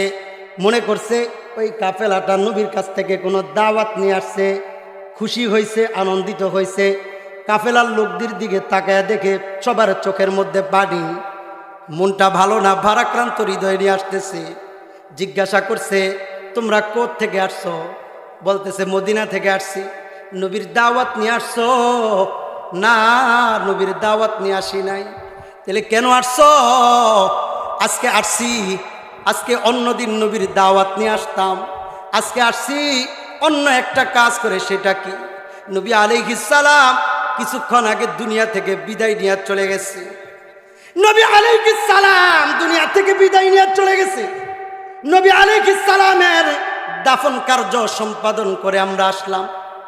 ওই ব্যক্তি 7 দিন অতিবাহিত করে 8 দিনের মাথায় নবীর রওজার সামনে গিয়া, নবীর রওজায় গিয়া সালাম দেয়, কিন্তু নবীকে দেখতে পারে নাই। সময়ের গুরুত্ব না দেওয়ার কারণে সাহাবী হতে পারে নাই, সাহাবী না হয়ে রয়ে গেছে। এই জন্য মুসলমান সময়ের গুরুত্ব দেওয়া চাই। সময়ের গুরুত্ব দেওয়া চাই। সময়ের গুরুত্ব দেওয়ার কারণে একজন মানুষ আব্দুল কাদের জিলানী হয়ে যায়, আর সময়ের গুরুত্ব না দেওয়ার কারণে একজন মহিলা তাসলিমা নাসরিন হয়ে যায়। সময় সময়। এই জন্য আশরাফ আলী থানভী রহমাতুল্লাহি আলাইহি বলে সময়ের তিনটা গুণ আছে। কয়টা গুণ? তিনটা গুণ আছে। একটা হলো যেটা আমরা দেখি, যেটা সকাল থেকে সন্ধ্যা পর্যন্ত এটা দেখি। আরেকটা আছে আমিক, হ্যাঁ, উমুক, যেটা এটা গভীরতা, এটা একটা আছে। আরেকটা আছে সময়ের প্রশস্ততা। যারা আমাদের আকাবির তারা সময়ের প্রশস্ততা পাইছেন। এই জন্যই তো আমাদের দেওবন্দের একজন আলেম মরহুম হয়ে গেছে। ওই দেওবন্দের আলেম আসরের পরে কোরআন তেলাওয়াত শুরু করছে সূরা ফাতিহা থেকে মাগরিবের আগে পুরা কোরআন খতম করে ফেলছে। সুবহানাল্লাহ। হ্যাঁ, সাধারণ মানুষ বলতেছে এটা কেমনে সম্ভব? আসলে কি আমাদের জন্য সম্ভব? আসরের পর থেকে সময় আর কতটুক থাকে? 4:15টায় যদি আসরের নামাজ হয়, নামাজ শেষ হতে হতে 4:30, 5:15টায় মাগরিবের নামাজ। তাহলে 1 ঘন্টাও থাকে না, 1.5 ঘন্টা সময়। 1.5 ঘন্টা সময় কেমনে পারছে? কারণ হলো তারা সময়ের দৈর্ঘ্য পাইছে, সময়ের প্রশস্ততা পাইছে এবং সময়ের গভীরতা পাইছে। এই জন্য তারা সময়টাকে কাজে লাগাইছে। ও মুসলমান, আমরাও যদি চেষ্টা করি তাহলে আমরা খালি সময় 1টা থেকে 2টা 1 ঘন্টা দেখলাম তা না, 1টা থেকে 2টা এদিক দিয়ে 1 ঘন্টা পাবো, আবার প্রশস্ততার দিক দিয়া আরো সময় পাবো, গভীরতার দিক দিয়া অনেক সময় পাবো। এই জন্যই তো আমাদের অনেক আকাবির বাড়ছে 30 বছর হাজার হাজার কিতাব লিখে গেছে না? এমন 40 বছর বাচ্চেন হাজার হাজার কিতাব লিখে গেছেন। আসমাউল রিজাল খুলে দেখেন, আকাবিরদের জীবনী খুলে দেখেন যে তারা বাচ্চে কত বছর, 20, 30, 40, 50 বছর বাচ্চে শত শত কিতাব লেগে গেছে। আর আমরা জীবনের মধ্যে কিতাব লেখা তো দূরের কথা, উপন্যাস পড়েই তো সময় কাটে না। আরে কথা বল নাকি? উপন্যাস পড়েই তো সময় কাটে না। হ্যাঁ, উপন্যাস তো আছে, কোরআন পড়ার সময় তো আমরা পাই না। সময় পান না হুজুর, চাকরি বাকরি, হ্যাঁ, ব্যবসা বাণিজ্য, কোরআন পড়তে পারি না। সব কিছুর সময় পান। হ্যাঁ, খেত খামারে কাজ করার সময় পান, বিবি বাল বাচ্চাকে সময় দেওয়ার সময় পান, দুনিয়ার সব জায়গায় সময় পান। রব্বুল আলামিনের পবিত্র জবানে বের হওয়া কালামুল্লাহ, এটা শিখার বুঝি সময় পান না। আল্লাহর কাছে কেমনে তওবা করবেন? তওবা করার তো একটা ধরন আছে। হ্যাঁ, একটা মিথ্যা কথা বলছেন, কবিরা গুনাহ হয়ে গেছে, আল্লাহর কাছে মাপ চাই নিয়েছেন, গুনাহ করতে লাগছে 2-1 সেকেন্ড, তওবা করে নেন 2-1 সেকেন্ডে। একটা মেয়ের সাথে জিনা করে ফেলছেন, গুনাহ করতে লাগছে কয়েক মিনিট, তওবা করে নেন, আল্লাহ তাআলা আশা করি মাফ করে দিবেন। একটা কবিরা গুনাহ করতে সময় লাগে 1-2 মিনিট, ক্ষমা পাইতো আল্লাহর কাছে খালেস নিয়তে তওবা করলে ভবিষ্যতে আর গুনাহ করবে না, এই এরাদা থাকলে আল্লাহ মাফ করে দিবে। কিন্তু আপনি যে কোরআন পারেন না, এটার জন্য তওবাটা করবেন কেমনে? তওবাটা কেমনে করবেন? আপনার 15 বছর এখনো কোরআন পারেন না, 20 বছরে পারেন না, 30 বছরে পারেন না, 40 বছরে পারেন না, 50 বছরে পারেন না, 60 বছরে পারেন না। আপনি এই গুনাহের জন্য যে আল্লাহর কাছে তওবা করবেন, কি হিসাবে তওবা করবেন? যে আল্লাহ পারি না, মাফ করে দেন। সবই পারলি, এটা কেন পারলি না? মাফ চাস কেমনে? লজ্জা লাগে না? ইয়া আইয়ুহাল ইনসান মা গররাকা বিরব্বিকাল কারীম, মাফ কইরা দিমু এই চিন্তা নিয়ে গুনাহের মধ্যে লিপ্ত থাকস। কিন্তু আমি আল্লাহ যে আযাব দিমু এই কথা কি মনে নাই? আমি আল্লাহ যে শাস্তি দিমু এই কথা কি মনে নাই? আল্লাহ তাআলা আমাদের সকলকে কবুল করুন, বলেন আমিন। দ্বীনের পথে থাকবার তৌফিক দান করুন, বলেন আমিন। এই জন্য বলতেছিলাম, রব্বুল আলামিন শয়তানকে বলে, তুই তোর গান বাজনার মাধ্যমে মানুষদেরকে ধোঁকা দে, গান বাজনার মাধ্যমে মানুষদেরকে ধোঁকা দে। আর শয়তান ঠিকই আমাদেরকে গান বাজনার মাধ্যমে ধোঁকা দিতেছে। এই জন্য নবী আলাইহিস সালাম হাদিসের মধ্যে বলতেছেন, গান বাজনা যখন মানুষ শুনতে থাকবে তখন আল্লাহর রহমত থেকে সে যেমন বঞ্চিত হবে, ঠিক তেমনই ভাবে নবীর শাফাত থেকেও বঞ্চিত হবে। এই জন্য নবী আলাইহিস সালাম যুবকদেরকে বিশেষ করে লক্ষ্য করে নবী আলাইহিস সালাম বলে, মা মিন আবদিন ইয়াখতু খাতওয়াতান ইল্লা সুইলা আনহা ইয়াউমাল কিয়ামাহ মা আরাদা বিহা। নবী আলাইহিস সালাম বলে, আমরা যে জমিনে চলার জন্য একটা কদম দেই, একটা পা বাড়াই, এই যে পা বাড়াই, প্রত্যেকটা কদমের জন্য আল্লাহ তাআলা আমাকে আপনাকে জিজ্ঞাসা করবে।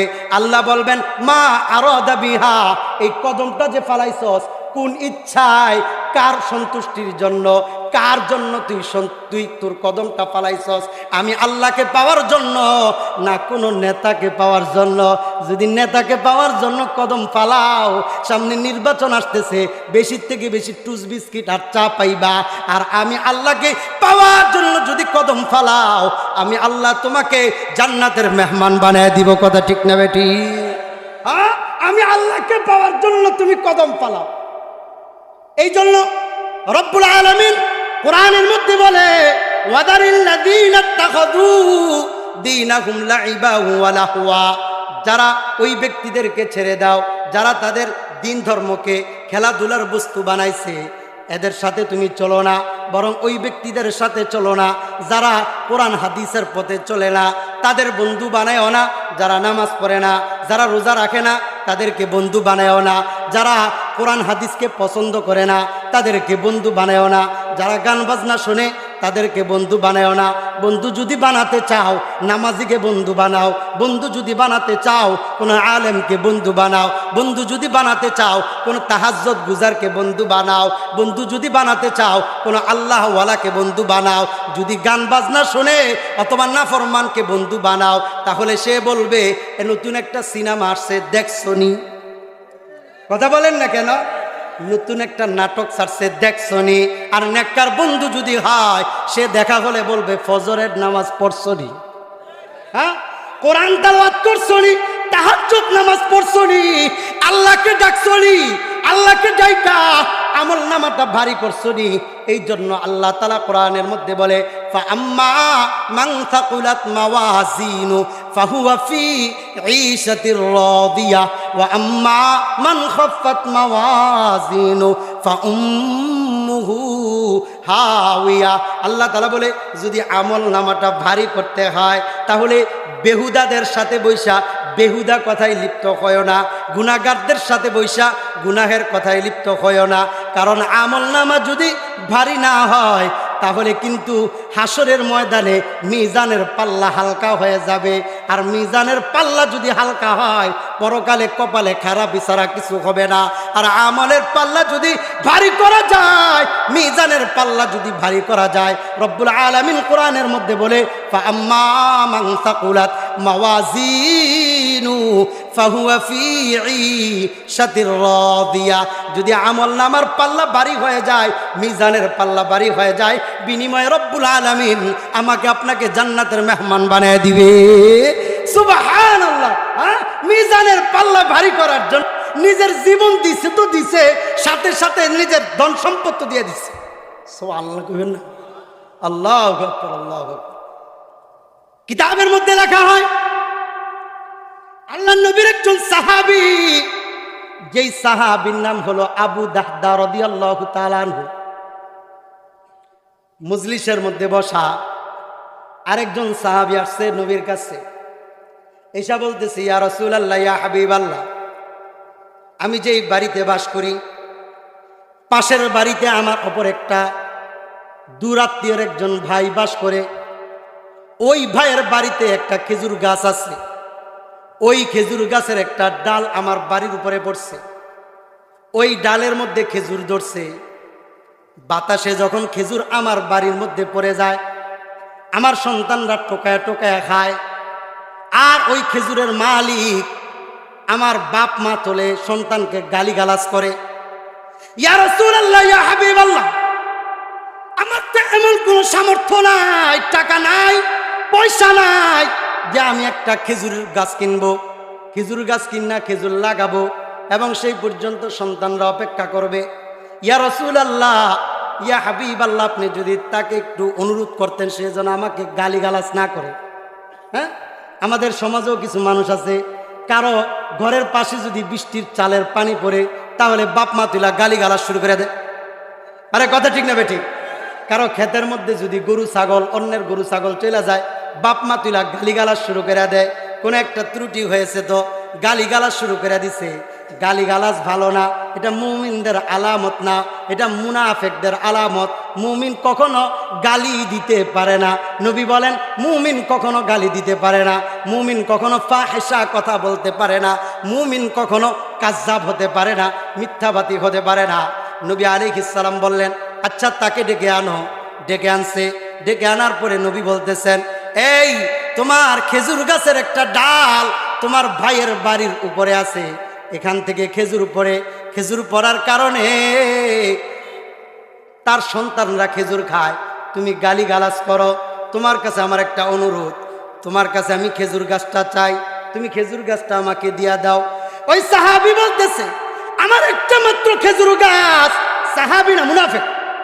ওই মুনাফিক বলতেছে, আমার একটা মাত্র খেজুর গাছ, আমি যদি খেজুর গাছটা দিয়া দেই তাহলে খেজুর গাছ আমি পাবো কোত্থেকে? আল্লাহর নবী বললেন, টাকার বিনিময়ে যদি না দাও তাহলে আমি আরেকটা অপশন দিব। সেই অপশনটা হলো, খেজুর গাছটা যদি দিয়া দাও বিনিময়ে আমি নবী তোমার জন্য জান্নাত লিখে দিব। খেজুর গাছ দিয়া দাও, বিনিময়ে তোমাকে আমি জান্নাত দিয়া দিব। আবু দাহদা কিন্তু অন্য একজন সাহাবী, আল্লাহর নবীর পাশে বসা, সব কিছু শুনছে। যখন সে বলল না আমি খেজুর গাছটা দিব না, আবু দাহদা বলতেছে, ইয়া রাসূলুল্লাহ, অফার কি শুধু তার জন্য না আমার জন্য? সুবহানাল্লাহ বলুন। সাহাবীরা কেমনে কৌশলে নবীর কাছ থেকে জান্নাত নেয়, এটাই সাহাবীদের কৌশল। অপর একজন সাহাবী, সামনে মাঝখানে জুমলায় মুতারা যাও না, একটা ঘটনা কয়ে দিই সাহাবীর ওকে।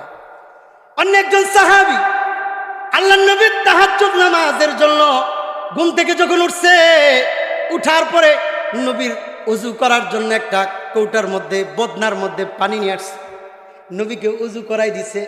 নবী বড় খুশি হয়ে গেছে। খুশি হওয়ার পরে নবী বলতেছে, তুমি যা চাও তাই দেওয়া হবে, সাল তো, তুমি যা চাও তাই তোমাকে দেওয়া হবে, তুমি চাও।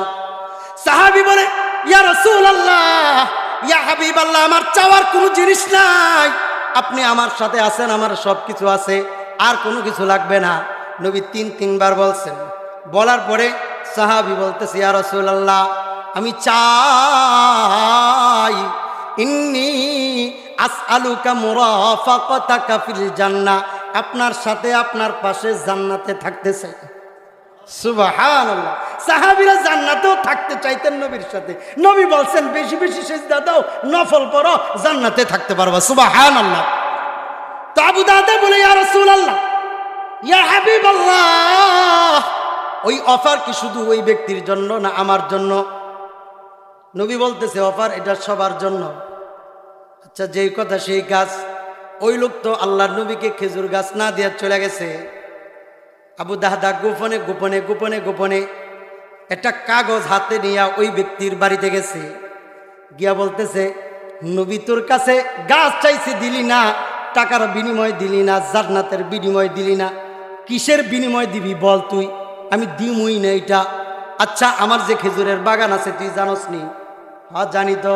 কয়টা খেজুর গাছ আছে বাগানে জানোস নি? না, তা জানি না। কয়টা খেজুর গাছ? আমার বাগানের মধ্যে 1-2টা নয়, 600 খেজুর গাছ আছে। তুই যদি এই বাঁকা খেজুর গাছটা আমাকে দিয়া দেস, বিনিময়ে আমি তোকে আমার 600 গাছ বিশিষ্ট খেজুরের বাগানটা দিয়া দিমু। সুবহানাল্লাহ। মুনাফিকরা সম্পদের পাগল বেশি, জান্নাতের পাগলের চেয়ে সম্পদের পাগল বেশি। এই জন্য দেখবেন, আলেম উলামা নবীর বিরুদ্ধে, কোরআনের বিরুদ্ধে কথা বললে মুনাফিকের অন্তরে গা জ্বলে না, নেতার বিরুদ্ধে কথা বললে তার গা জ্বলে, বুঝতে হবে তার মধ্যে নিফাক আছে। এটি মুনাফিক। এই মুনাফিক সমাজের জন্য কাঁটা।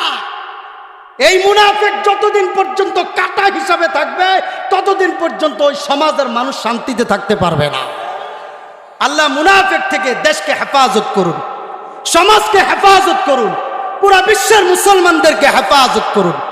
এই ফিলিস্তিনের যে সুড়ঙ্গ পথগুলা, এই সুড়ঙ্গ পথগুলা যে ইসরায়েল এখন খুঁজে পেয়েছে, আল-শিফা হসপিটালের পাশে তাদের দাবি, এরা যে পেয়েছে এটা কি কারণে? আমাদের ফিলিস্তিনের এক যোদ্ধাকে তারা হায়ার করে টাকা দিয়া যে কোনো লোভ দেখায়া নিয়ে গেছে। নিয়ে গোপন তথ্যগুলা, ফিলিস্তিনের মুসলমানদের গোপন তথ্যগুলা সব নিয়ে নিছে। আস্তে আস্তে মুসলমানরা এখন মার খাচ্ছে। কি কারণে? মুসলমানদের মধ্যে নিফাকি ভরা, জিহাদ করার আগে আমার মধ্যে ঈমানটা পরিপূর্ণ পাকাপুক্ত করতে হবে, নিফাকি দূর করতে হবে। যতদিন পর্যন্ত আমার মধ্যে নিফাকি থাকবে, ইমামের পিছনে সামনের কাতারে নামাজ পড়বো, খোদার কসম নবীর শাফাত নসিব হবে না। কারণ মুনাফিক ইসলামের বড় দুশমন। তো মুনাফিক বলতেছে, এটা তুমি আমার সাথে কি ঠাট্টা করতেছ? না, কোনো ঠাট্টা ঠুট্টা কোনো কিছুই করতেছি না।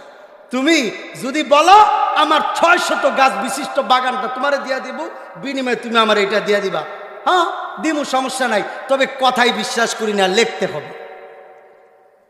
আবু দাদা বলতেছেন, যদি লিখতে চাও কাগজ আছে, কাগজে লেখো। কাগজে লেখছে যে আমার 600 গাছ বিশিষ্ট খেজুরের বাগানটা তোমার জন্য, আর তোমার জায়গার মধ্যে বাঁকা খেজুর গাছটা কাটতে পারবা না, এমনি থাকবে, এটা আমার জন্য রাজি আসনি? রাজি যদি থাকো আমি সিগনেচার দিলাম, তুমি দিয়া দাও। সিগনেচার দেওয়া শেষ, নবী আলাইহিস সালামের দরবারে আসছে, বলতেছে ইয়া রাসূলুল্লাহ, ইয়া হাবিবাল্লাহ, এই মুহূর্তে আমি যদি ওই খেজুর গাছটা আপনার মালিকানায় দিয়া দেই, আপনি কি আমারে জান্নাত দিবেন নাকি? নবী বলেন, আগেই তো বলছি দিমু। আবু দাহদা রাদিয়াল্লাহু তাআলা আনহু পকেট থেকে কাগজটা বের করছে, কাগজটা বের করে নবী আলাইহিস সালামের হাতে দিছে। ইয়া রাসূলুল্লাহ, ইয়া হাবিবাল্লাহ, আমার 600 গাছ বিশিষ্ট খেজুরের বাগানটা তাকে দিয়ে দিছি, বিনিময় এই গাছটা নিয়ে আপনাকে মালিক বানিয়ে দিলাম। আল্লাহ নবীকে বলতেছে, ইয়া রাসূলুল্লাহ, ইয়া হাবিবাল্লাহ, এখন তো খেজুর বাগানের মালিক আমি না, ওই ব্যক্তি, অথচ খেজুরের বাগানে তো আমার বিবি বাল বাচ্চারা আছে, কিছুক্ষণ আগে আমি তাদেরকে দিয়ে আসছি। ইয়া রাসূলুল্লাহ, তাদেরকে নিয়ে আসি। আবু দাহদা দৌড়ে গেছে খেজুর বাগানের কাছে, গিয়া বলতেছে, ও বিবি, তোমার কাছে আমার একটা প্রস্তাব। কি প্রস্তাব? বলো দেখি। আমাদের দুনিয়াতে যত সম্পদ আছে, এই সম্পদ দামি না আল্লাহর তৈরিকৃত জান্নাত দামি? স্বামী যেমন বিবি তেমন, দুজন ভালো, ভালোর সাথে ভালো মিলে গেছে। স্ত্রী বলতেছে জান্নাত চাই, দুনিয়া চাই না। আচ্ছা, স্বামী আবার পাল্টা প্রশ্ন ছুড়ে দিছে, ওগো আমার স্ত্রী শোনো, যদি তাই হয় দুনিয়ার সব কিছু দিয়া যদি নবীর সাথে জান্নাতটা লেখাই নিতে পারি, তুমি রাজি আছো নাকি? স্ত্রী বললে রাজি, মানি পুরাপুরি রাজি আছি। আবু দাহদা বলে, তাহলে শোনো, এই যে দেখো কাগজ, আমি কিছুক্ষণ আগে ওই বাঁকা অমুক ভাইয়ের বাঁকা খেজুর গাছটা নিয়া আমি আমার এই যে যেই বাগানে তুমি আসো 600 গাছ বিশিষ্ট বাগানটা আমি তাকে দিয়া দিছি, বিনিময় নবী জান্নাত দিয়া দিছেন। লও আমরা খেজুরের বাগান থেকে বের হয়ে যাই, নবীর দরবারে চলে যাই। নবীর দরবারে গেছে, নবীর দরবারে যাওয়ার পরে নবীকে বলতেছে, ইয়া রাসূলুল্লাহ, ইয়া হাবিবাল্লাহ, আমাকে জান্নাতের ঘোষণা দিছেন। বিবি আসছে, বিবিকেও জান্নাতের ঘোষণা দেন। বিবি যখন আসছে, আসার পরে নবী আলাইহিস সালাম বলে, আবু দাহদা এত বড় কুরবানি করছো, আমি নবী আল্লাহর কাছ থেকে তোমাদের পরিবারের জন্য একটা জান্নাত নিয়ে দিমু, সাথে সাথে এমন বড় একটা খেজুরের বাগান জান্নাতও আমি আল্লাহর কাছ থেকে নিয়ে দিমু। সুবহানাল্লাহ। এরা তো এদের জীবন পুরাটা নবী আলাইহিস সালামের জন্য দিয়ে দিছে, পুরা জীবন দিয়ে দিছে, সম্পদ দিয়ে দিছে। হ্যাঁ, নিজের কর্মগুলা, প্রত্যেকটা কাজ, প্রত্যেকটা চলা, প্রত্যেকটা ওঠা বসা যেন নবীর পছন্দ অনুযায়ী হয়, এই জন্য তারা চেষ্টা করছে। এই জন্য নবী আলাইহিস সালাম বলেন, মান আহাব্বা সুন্নতি ফাকাদ আহাব্বানি ওয়া মান আহাব্বানি কানা মাই ফিল জান্নাহ। যে আমি নবীর সুন্নতকে ভালোবাসবে, সে আমি নবীর সাথে জান্নাতুল ফেরদাউসের মেহমান হবে। সুবহানাল্লাহ। এই জন্য নবী আলাইহিস সালামের পক্ষ থেকে নিষেধ হলো, গান বাজনা শোনা যাবে না, গান বাজনার আসরে যাওয়া যাবে না, কোনো গুনাহের দিকে একটা পা বাড়ানোর আগে, একটা পা বাড়ানোর আগে প্রত্যেকবার চিন্তা করব, এই যে কদমটা ফেললাম, এই কদমটার জবাব আল্লাহর কাছে দিতে পারবো কি পারবো না। এই মনোভাব নিয়ে যখন আমি আপনার সামনে বাড়বো, তখন কি কারো দ্বারা গুনাহ হতে পারে? বলেন। আরে কারো দ্বারা গুনাহ হতে পারে? কারো দ্বারা গুনাহ হতে পারে না। কারণ কি? কারণ হলো সে চিন্তা করতেছে, এই যে কাজটা করব, এটার জবাব তো আল্লাহর কাছে আমার দিতে হবে, তাহলে আমি কেন এই কাজটা করব? আল্লাহর কাছে যদি জবাব দিতে না পারলাম, একটা গাড়ি চালক রাস্তা দিয়ে গাড়ি চালায় তখন তার ট্যাক্স টোকেন বলেন, ড্রাইভিং লাইসেন্স বলেন, যা কিছু আছে গাড়ির কাগজপত্র সব কিছু নিয়ে চলে। আর যদি কোনো কারণে গাড়ির কাগজপত্র না থাকে তখন সে চোরের মতো হাঁটে। কথা ঠিক না ভাই? ঠিক, চোরের মতো যায়। কি কারণে? পুলিশ যদি দেখে ফেলে মামলা দিবে। তো দুনিয়াতে পুলিশ থেকে আপনি বাঁচতে পারলেন, টাকা আছে, আপনার কোনো ধন সম্পদ আছে, অথবা আপনার দাপট আছে, থানা থেকে পার পাইলেন, পুলিশ থেকে পার পাইলেন, আপনি বিভিন্ন বিচার কার্য থেকে পার পাওয়া গেলেন, মালাকুল মউত থেকে পার পাইবেন তো? পার পাইবেন মালাকুল মউত থেকে? মালাকুল মউত থেকে পার পাইবেন না। হ্যাঁ, মুনকার নাকির ফেরেশতা, হ্যাঁ, মুনকার নাকির ফেরেশতা আমাকে আপনাকে প্রশ্ন 3টা থেকে 2টা করবে না, অথবা 3টা থেকে 4টা করবে না, যা করবে পুরাপুরি করবে। প্রত্যেকটার সওয়াল জবাব আমার সঠিকভাবে দিতে হবে। এই জন্য নবীর অপর একটা হাদিস, লা তাজালু কদামা ইবনে আদম হাত্তা ইউসআলা আন খামসিন আন উমরিহি ফিমা আফনা। 5টা প্রশ্নের জবাব দেওয়ার আগে আল্লাহর কাঠগড়া থেকে সে মুক্তি পাবে না, জান্নাতের দিকে পা বাড়াতে পারবে না। এর মধ্যে একটা প্রশ্ন হলো জীবনটা কোন কাজে ব্যয় করছি, এটার হিসাব আমার আপনার দিতে হবে। আল্লাহ তাআলা আমাদের সকলকে যেভাবে চললে আল্লাহ খুশি হবেন সেভাবে চালানোর তৌফিক দান করুন, বলেন আমিন। পরের হাদিসের মধ্যে আল্লাহর নবী সাল্লাল্লাহু আলাইহি ওয়াসাল্লাম বলেন, লা ইয়াকুনান্না মিন উম্মতি আকওয়াম, আমার পরে এমন কিছু উম্মত আসবে যেই উম্মতগুলা ইস্তাহিল্লুনাল হিররা ওয়াল হারির, তারা হিরকে পছন্দ করবে, জায়েজ মনে করবে। হির মানে হলো আজ-জিনা, জিনাকে তারা জায়েজ মনে করবে। হ্যাঁ, যেমনটা আমরা করি। কেমনে করেন হুজুর? এটা আবার কোন ধরনের কথা? জিনা শুধু একটা অঙ্গ দিয়া হয় না, গোপন অঙ্গ দ্বারা খালি জিনা হয় না। নবী আলাইহিস সালাম বলেন, হাতের জিনা আছে, চোখের জিনা আছে, পায়ের জিনা আছে, জবানের জিনা আছে। হাদিসে আছে না নাই? তাহলে আমরা যে জিনা করি, চোখের জিনাটা, রাস্তা দিয়ে হাঁটার সময় বেগানা নারীর দিকে আমি তাকাই, এটাও কিন্তু একটা চোখের জিনা। এটাও চোখের জিনা। যুবক বলি, বৃদ্ধ বলি, বৃদ্ধা বলি, সবার চোখের জিনা, একের পর এক চোখের জিনা। আবার এই চোখ দিয়ে আল্লাহকে দেখতে চাই, তাই না? এই চোখে পানি ঝরে না। কেন পানি ঝরে না? কারণ যে চোখ দিয়ে গুনাহ বেশি হবে, এই চোখ দিয়ে পানি ঝরবে না। এই জন্য রব্বুল আলামিন সূরাতুল বালাদের মধ্যে বলেন, আলাম নাজআল লাহু আইনাইন ওয়া লিসানান ওয়া শাফাতাইন। ও বান্দা, আমি আল্লাহকে তোকে 2টা চোখ দেই নাই, আমি আল্লাহকে 2টা ঠোঁট দেই নাই, আমি আল্লাহকে তোকে জিহ্বা দেই নাই। ও বান্দা, এইগুলো আমি আল্লাহ দিছি। আমি আল্লাহর কাজে চোখটা ব্যবহার করার জন্য, অন্য কোনো কাজে চোখটা ব্যবহার করার জন্য আমি আল্লাহ দেই নাই। জবানটা দিছি মিথ্যা কথা বলার জন্য না, এই জবান দিছি মানুষদেরকে ভালো কাজের দাওয়াত দেওয়ার জন্য, মানুষদেরকে নামাজের দাওয়াত দেওয়ার জন্য, রোজার দাওয়াত দেওয়ার জন্য। আমরা আমাদের সন্তানদেরকে পড়ালেখার জন্য আমরা বিভিন্ন সময় দেখা যায় তাদেরকে জোর প্রয়োগ করি, কিন্তু সেই পরিমাণ ইবাদতের ক্ষেত্রে 100 ভাগের 1 ভাগও জোর প্রয়োগ করি না। সন্তানের সামনে পরীক্ষা, এই জন্য সকালে পড়বে, বিকালে পড়বে, রাত্রেও পড়বে। খেলাধুলায় এখন যাওয়া যাবে না, সামনে পরীক্ষা, ভালো মতো সময় দে। তো সন্তানের এটা তো দুনিয়ার পরীক্ষা, কবরের পরীক্ষা, হাসরের পরীক্ষা, হ্যাঁ, আল্লাহর সামনে পরীক্ষা, সবই তো বাকি আছে। তো দুনিয়ার পরীক্ষার চিন্তায় আমরা আখিরাতের পরীক্ষার কথা ভুলে যাই। আহারে, এমনটা যদি হতে থাকে তাহলে আমার সন্তান একা জান্নাতে যাবে, জাহান্নামে যাবে না। আমার সন্তান আমাকে নিয়ে জাহান্নামে যাবে। আমার সন্তান একা জান্নাতেও যাবে না, আমাকে নিয়ে জান্নাতে যাবে।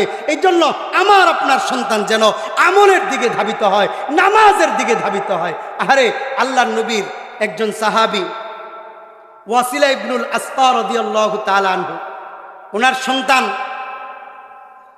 খ্রিস্টান এক সরকার প্রধানের হাতে বন্দী হয়েছে।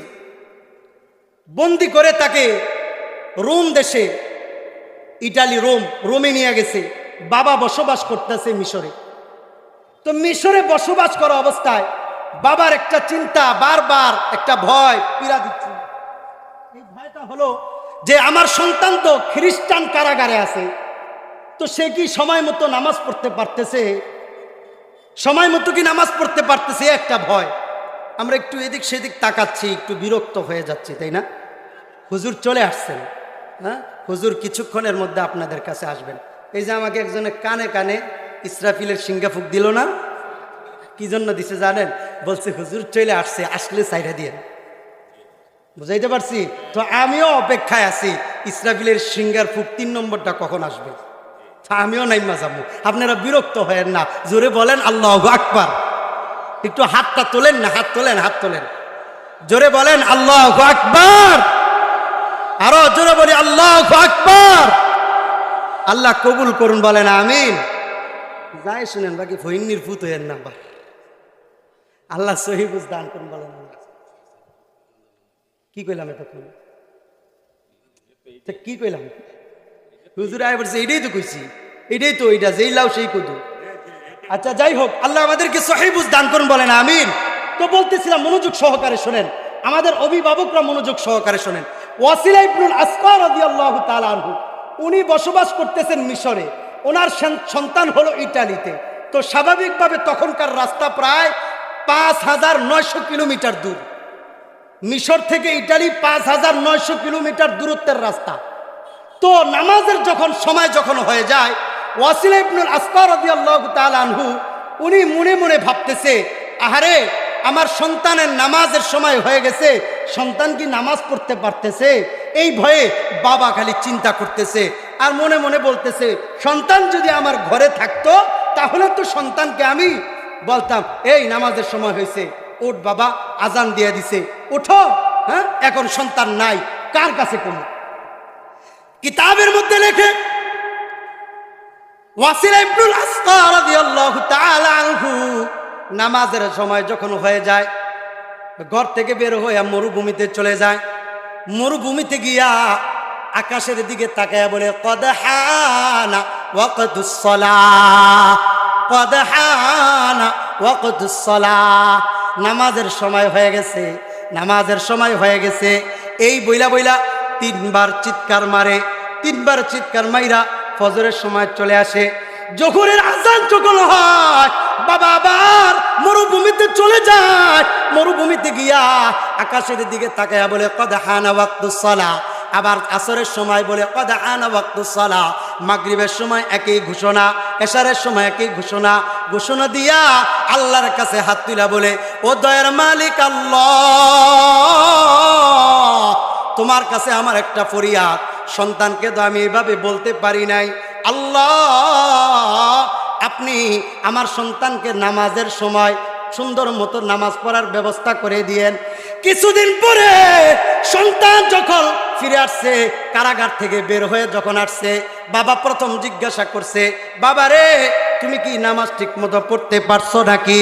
ওই মুহূর্তে ওয়াসিলা ইবনুল আসকা রাদিয়াল্লাহু তাআলা আনহু ওনার সন্তান বলতেছে, বাবা, যেই দিন থেকে আমি কারাগারে বন্দী হয়েছি, তাদের তো ঘড়ি নাই, মুয়াজ্জিনের কণ্ঠে আজান নাই, আমি তো কারাগারে বন্দী, অন্ধকারের মধ্যে কখন ফজর, জোহর, আসর, মাগরিব, এশা হয় জানতে পারি না। তবে বাবা, ওয়াল্লাহি, যেই দিন থেকে আমি কারাগারে বন্দী হয়েছি, সেই দিন থেকে প্রত্যেকটা নামাজের সময় আপনি যে চিৎকার দিয়া বলতেন, কদ হানা ওয়াকতুস সালাহ, বাবা, আপনার চিৎকারটা আল্লাহ তাআলা আমার কানে দিয়ে দিতেন, আর আপনার কণ্ঠের আওয়াজ শুই না আমি 5 ওয়াক্ত নামাজ সময় মতো আদায় করছি। ও দুনিয়ার মুসলমান, আমার আপনার সন্তান নামাজ পড়ে না, এটার জন্য আমার কোনো মাথা ব্যথা নাই। নামাজ ছাড়তেছে, এটার জন্য কোনো মাথা ব্যথা নাই। চাকরিতে গেল না, এটার জন্য মাথা ব্যথা। দোকানে গেল না, এটার জন্য মাথা ব্যথা। স্কুলে গেল না, এটার জন্য মাথা ব্যথা। কলেজে গেল না, এটার জন্য মাথা ব্যথা। নামাজ পড়ে না, এটার জন্য মাথা ব্যথা নাই। আজকে থেকে ইরাদা করতে হবে, আমি নিজে নামাজ পড়বো, সন্তানকে নামাজ পড়াবো, বিবিকে নামাজ পড়াবো, নামাজি বন্ধুদের সাথে চলবো। মনে থাকবে তো ইনশাআল্লাহ? মনে থাকবে তো ইনশাআল্লাহ? আল্লাহ তাআলা আমাদের সকলকে কবুল করুন, বলেন আমিন।